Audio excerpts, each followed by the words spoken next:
And now stay tuned for the program that is rated tops in popularity for a longer period of time than any other West Coast program in radio history. The Signal Oil program, The Whistler.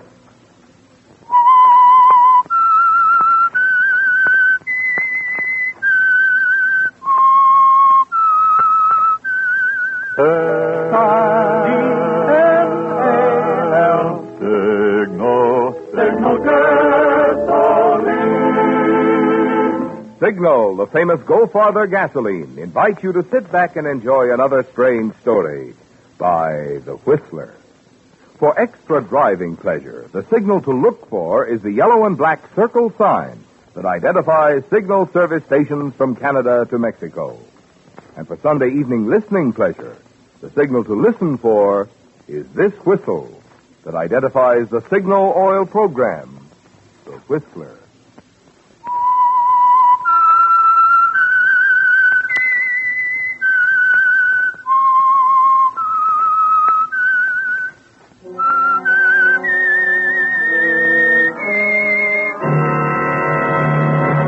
I am the Whistler, and I know many things, for I walk by night. I know many strange tales, hidden in the hearts of men and women who have stepped into the shadows. Yes, I know the nameless terrors of which they dare not speak. And now the Whistler's strange story, Best Friend.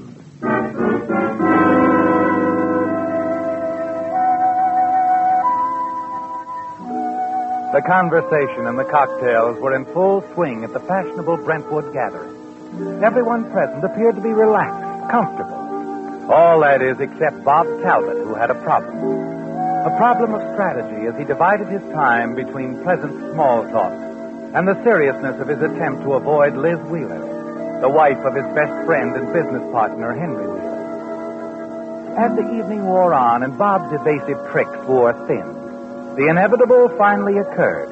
He found himself trapped in a quiet corner of the drawing room. Well, Bob, fancy running into you. Hello, Liz. Nice to see you. Is it? Of course. Oh, Bob, it's been ages. What's wrong? Now, Liz, I've been busy. Oh, yes. That sweet young thing I see you pictured with in the society section. Liz, this isn't the time or the... I don't believe there's really anyone else, Bob. Liz, really, Darling, I've got to talk to you in private. It's no use.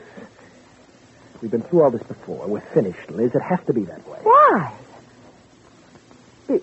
Because it's Henry?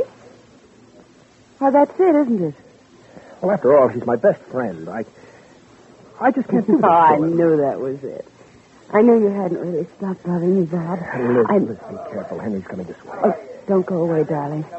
We're still going to talk. I have plans for us and Henry. It's a fine party, huh, kids? Looks like it can go on all night. Hey, you two haven't been drinking. You can't enjoy a little old party without a drink, you know. Don't you think you're overdoing it a bit? Overdoing it? Yeah, nonsense, Liz. I'm enjoying myself. I'm having a great time. Henry, must you shout? Everyone is staring. For goodness sake, straighten out. Straighten out? Well, look at me. I'm as straight as an arrow, just as Henry, straight be quiet.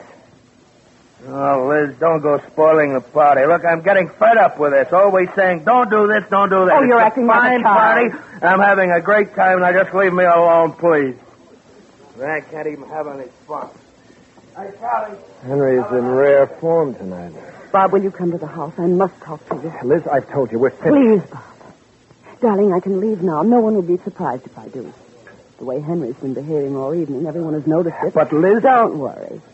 The servants' night out. See you in half an hour, darling. All right. All right, Liz. I'll be there.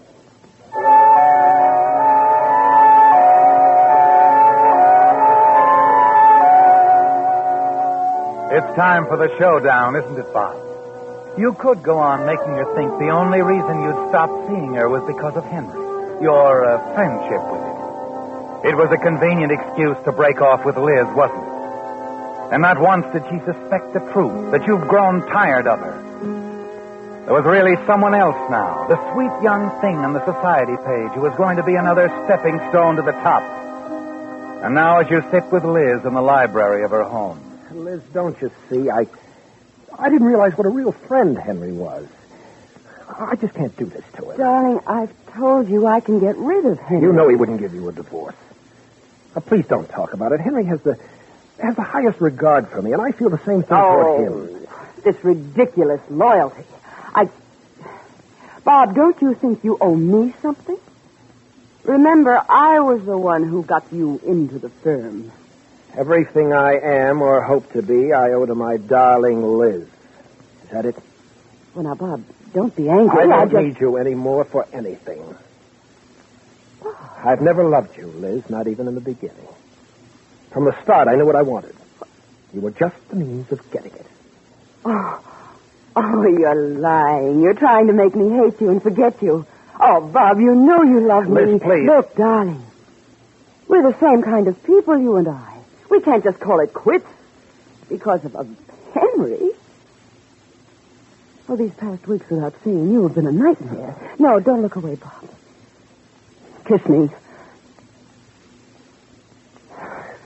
Oh, darling. Liz, it's no use. Listen to me, Bob.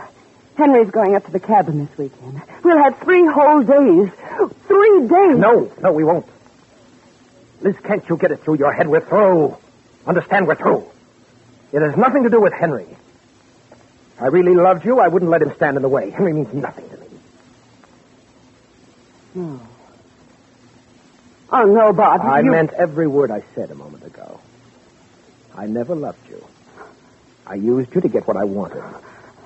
Now I don't need you anymore. Now may I go home? What a fool I've been. What a stupid little fool. I loved you so much I actually thought I could kill for you. Do you hear that? Nothing was going to stand in my way. Just so that I could have you. Good night, Liz. No, wait. What is it? You think you can just walk out, exit laughing? Is that it? Let's not have any dramatics, Liz. Liz, what are you... Liz. Oh, no. Now she pulls a gun. Aren't you being a bit absurd? Put that gun down. I said I could kill for you, Bob. Liz, put that gun down. You're not walking out of here to laugh at me. You're not going to that silly little society thing. That, are you crazy? Let go. Liz. Even as you speak her name, you know she's dead, don't you, Bob? You've killed Liz. You don't know how long you stand there staring at her, and then suddenly... Oh, Liz. Henry. Liz, baby.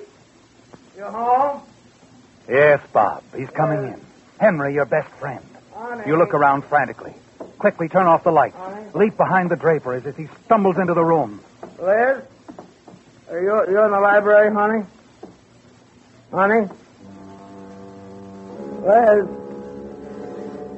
Liz?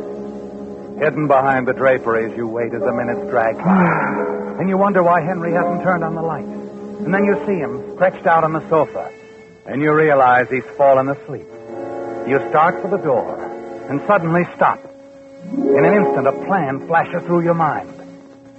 You can take advantage of Liz's tragic death. Use it to get rid of Henry. And with your partner out of the way, the firm of Wheeler and Talbot will come under your control. Yes, Bob, it'll be all yours. Quickly, you move across the darkened library, wipe the gun, place it in Henry's hand. He doesn't even stir. Sorry, Henry, old friend. But I guess this dissolves our partnership.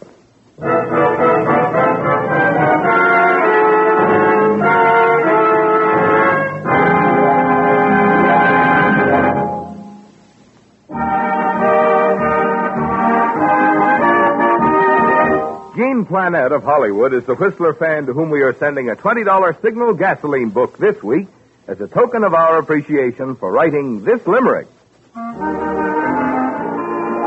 If you really want to save money, here's a budget idea that's a honey. Signal gas in your tank is like cash in the bank. Signal goes so much farther, 'tain't funny. Signal gasoline. Your car will go farther gasoline. When she said signal gas in your tank is like cash in the bank, our friend from Hollywood certainly found a neat way of phrasing signal's good mileage. But unfortunately, there wasn't room in the limerick to tell you about the other important dividends you enjoy when you power your car with Signal gasoline. I mean Signal's peppy pickup, Signal's satin smooth power. For like birds of a feather, mileage and performance go together. You'll enjoy both if you just heed the advice on those Signal billboards you've seen. Next time, fill up with Signal, the famous Go Farther gasoline.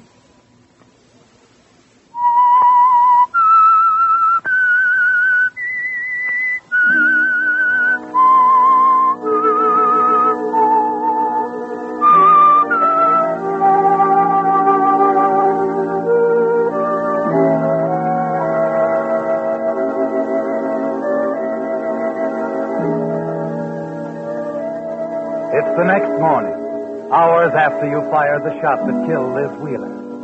A lucky accident for you, wasn't it, Bob? The perfect opportunity to frame her husband, your partner, Henry Wheeler, for the crime. And with him out of the way, you'll be able to take over the business firm of Wheeler and Talbot. You know exactly what's going to happen. The servants will discover Liz in the library, Henry nearby, the gun with his fingerprints on it. You're confident that you'll be in the clear, but still you jump when the doorbell to your apartment rings. You've got to answer it, Bob. You must face this thing out, and you're sure you can.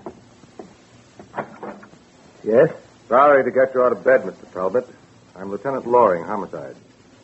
Came to see you about the Wheeler murder. Murder? But I'm afraid I don't... Henry, it's not Henry. No. His wife. Any reason why it should have been the husband? No, of course not. Forgive me.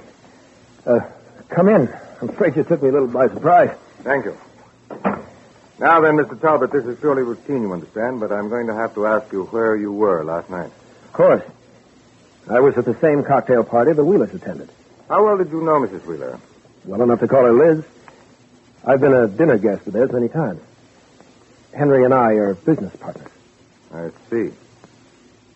Henry's not under arrest, is he? No, he isn't. Oh. I thought some one of them might have started spreading that slander to you about Henry's rages. It isn't true, you know, not a word of it. I'm glad you're not falling for it, Lieutenant. We can't afford to jump to any conclusions, Mr. Talbot. Where did you go after the cocktail party last night? Straight home. Why? I get paid for asking questions. At the party, did you notice anything strange about the behavior of Wheeler or his wife? No, can't say that I did. Oh, they exchanged a few words about Henry's drinking so much. Just one of those things. You and Wheeler are pretty close, aren't you? Henry's my best friend. Look here, can't you tell me where he is? Wish I could. When the servants found Mrs. Wheeler's body in the library this morning, both her husband and the gun that killed her had disappeared. Disappeared? But does that prove Henry's the murderer? Well, no, but on the basis of circumstantial evidence, it looks bad for him. In the past, he'd been heard quarreling with his wife. When we found her body this morning, there were signs of a struggle. And now Wheeler's vanished into thin air. Yes, it looks bad for him. Any idea where he might be? No, not offhand. I can't imagine where. Well, if he needs help, he may try to get in touch with you. If he does, stall him. Find out where he is. Get in touch with headquarters right away. You understand? Yes. Just don't worry, Lieutenant. If Henry calls, you'll hear from me.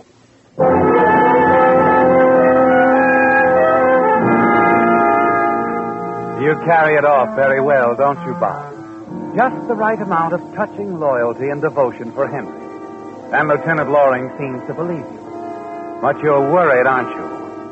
You had hoped Henry would still be in the library when the servants discovered Liz's body. You wonder where he is, and just exactly how much he remembers about last night.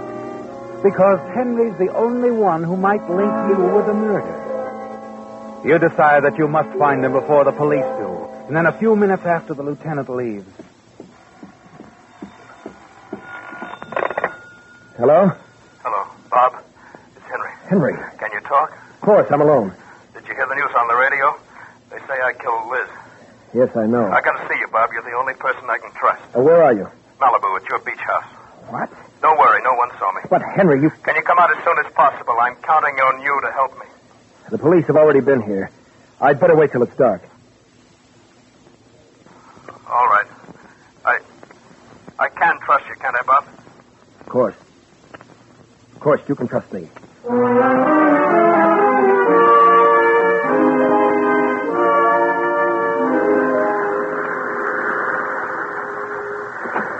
Oh, Bob, come in. You weren't followed, were you? No, I don't think so, Henry. What do you mean you don't think so? Just that. Now, take it easy. We'll work out something between us. Get you out of town, out of the country, if possible. Out of the country? But, Bob, that would be like admitting I'd killed Liz, and I didn't kill her. That is, I don't remember. I don't remember killing her. Exactly what do you remember about last night, Henry? Well, I came home alone from the party. I took a cab. I had a little too much to drink. Yes, go on. When I got home, the house was dark. I called to Liz and... Hey, wait a minute. What is it? I remember now, coming up to the house, there was a light on in the library. Are you sure? Yeah, I'm positive. Yet, a few minutes later, when I walked into the library, the light was out. I remember trying to find the light switch, and then I sat down on the couch. I guess that's when I must have fallen asleep. And that's all you remember? I'm afraid so, Bob. When did you wake up, Henry? Oh, around 5 this morning. First thing I saw was Liz's body. Then the gun beside me, and I guess I sort of went to pieces right then. I couldn't think of anything but getting out of there. That's when I came here. I see. That's the story, Bob. I swear that's all I remember. Henry, I'm going to be frank with you. I don't think the police will believe it. But it's the truth, Bob. Somebody else must have killed Liz.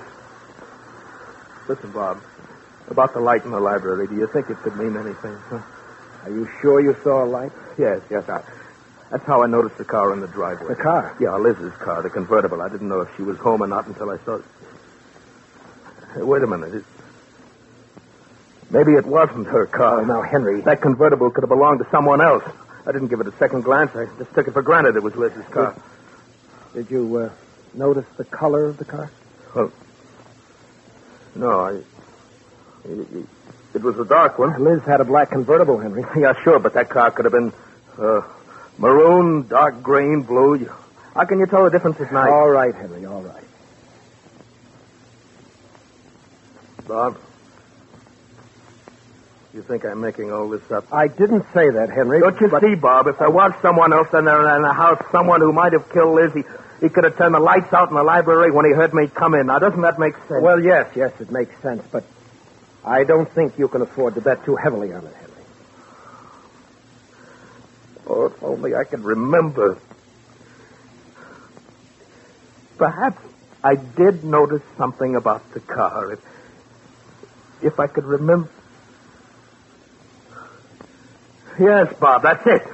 What's the matter? The cab driver, Bob, he could have noticed. In turning around, his headlights could have swept over the car. He might have noticed the color. Yes, it's possible, Look, we've got to find him. We've got to find him. You've got to find that cab Henry. driver. All right. Now, where did he pick you up? Well, come on. Oh, I don't remember. When you left the party, which way did you walk? I'm not sure. Henry. Toward the boulevard, probably. Oh, all right, Henry. I'll see what I can do. In the meantime, stay undercover. And don't give yourself up to the police. That would spoil everything. Yes, Bob. You know you must keep Henry away from the police at any cost. They might want to know more about the light in the library window and the car parked in the driveway, your dark green convertible. As you hurry away from the beach house, you realize that won't be enough, keeping Henry away from the police. You'll have to get rid of him somehow for good. But before you do that, you must find out just what that cab driver knows. If he can identify your car as the one parked in the driveway the night Liz Wheeler was killed.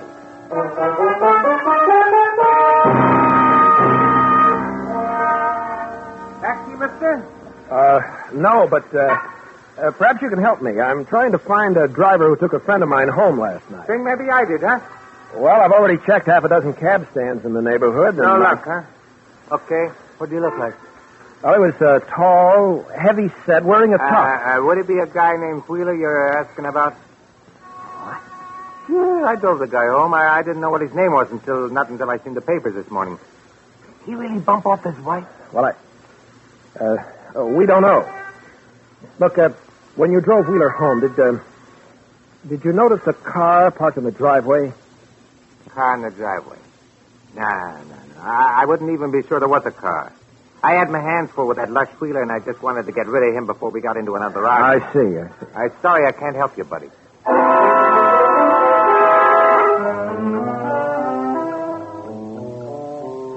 The cab driver doesn't remember seeing your car in the driveway, does he, Bob? That leaves only Henry to worry about. And now you've got to silence him. Your life is at stake if Henry talks to the police. If he suddenly remembers that the car he saw parked in the driveway was yours. Yes, you've got to get rid of Henry before that happens. But how, Bob? It's something to think about, isn't it? Murder. And the thought stays with you all that night. And then the following morning, there's a phone call from Lieutenant Loring. Why, no, Lieutenant. Wheeler hasn't tried to contact me. I see. Well, the reason I called, Wheeler owned a gun, didn't he? Yes, he did. The 32, I believe. We just got the report from ballistics. Mrs. Wheeler was shot with a 32. I see. The gun's disappeared with Wheeler. So remember, he's armed and probably desperate. If he contacts you, don't try to help him. He's dangerous. You understand? Don't worry, Lieutenant. I understand perfectly.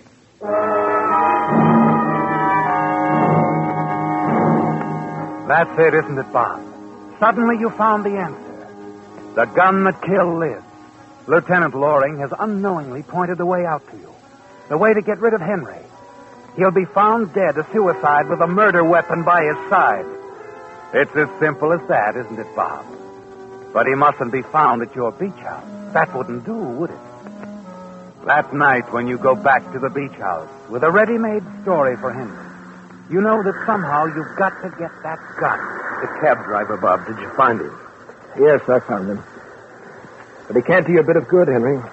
He doesn't remember the car in the driveway. Oh. I see. Now, cheer up. I found a way out. I've located a first mate on a tramp steamer bound for South America.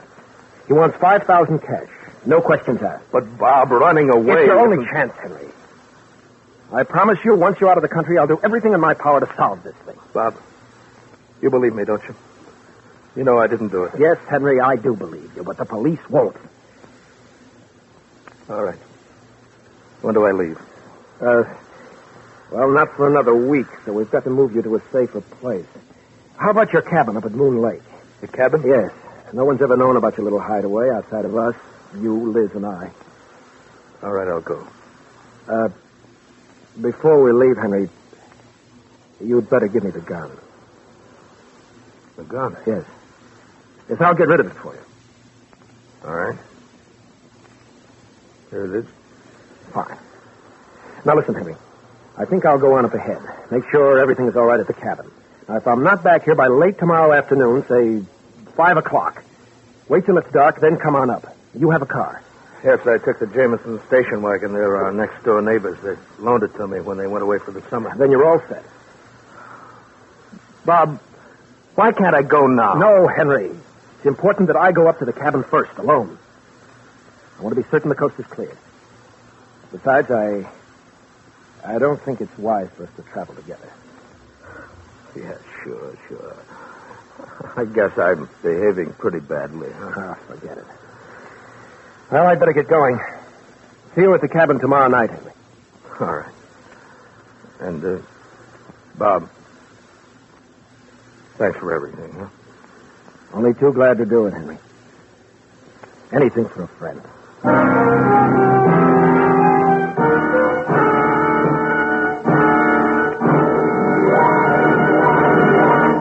Because summer weather causes many motor oils to break down and form harmful gum, varnish, and carbon, I want to tell you tonight about an improved type motor oil that's specifically engineered to stand up under heat. It's Signal Premium Compounded Motor Oil, the finest lubricant ever offered by the makers of Signal, the famous Go Farther gasoline. Naturally, Signal Premium has 100% pure paraffin base. But in addition, it contains scientific compounds that make Signal Premium do what oil alone could never do. One of these compounds, for instance, keeps Signal Premium from thinning out and losing its body, no matter how high the thermometer goes. Another compound protects against bearing corrosion. And still other compounds actually cleanse your motor of varnish, gum, or carbon that may be already there. So if you want to keep wear down when the temperature's up, now's the time to stop at a Signal station and change to the improved type oil that stands up under heat. Signal Premium Compounded Motor Oil.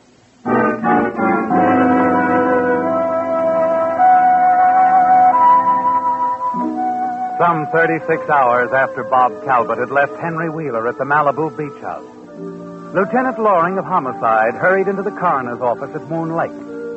The body had already been brought down from the isolated mountain cabin, and soon the puzzle began to fit together. There in the smoke-filled office, what had happened was all perfectly clear. All that remained now was for the lieutenant to step out into the hall, walk through the early morning gloom to the man sitting quietly on the bench, the man the police had picked up at the Wheelers' mountain cabin. Well, it's all over. You're in the clear, Wheeler. But I don't understand, Lieutenant. Your good friend, Bob Talbot, confessed he killed your wife. Bob? Killed Liz? But the cabin, what happened there, the explosion? Somebody set up a booby trap in your cabin. Used gunpowder and a big kerosene lamp. Rigged it to explode, and it did just that. When Talbot put a match to it. But who would do such a thing, and why? Talbot had a guess. Told the sheriff about it. Just before he died. Your wife, Wheeler. He figured she did it. She was in love with Talbot. Liz? Yeah. She meant that booby trap for you. Only Talbot walked into it instead.